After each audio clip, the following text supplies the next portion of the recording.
Traffic police 10 মিনিটের জন্য traffic দায়িত্ব না থাকায় কি অবস্থা।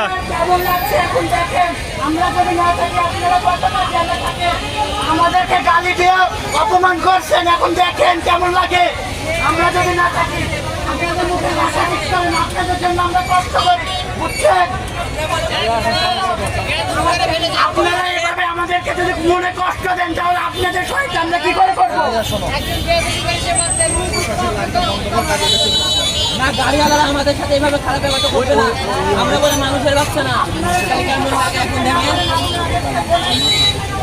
আপনারা একটু হেল্প করবেন না যে আপনারা আমাদের বইটা ভেঙে দিচ্ছেন, গালি দিচ্ছেন, এটা কেমন ব্যবহার? আমরা দিনরাত পরিশ্রম করছি আপনাদের জন্য।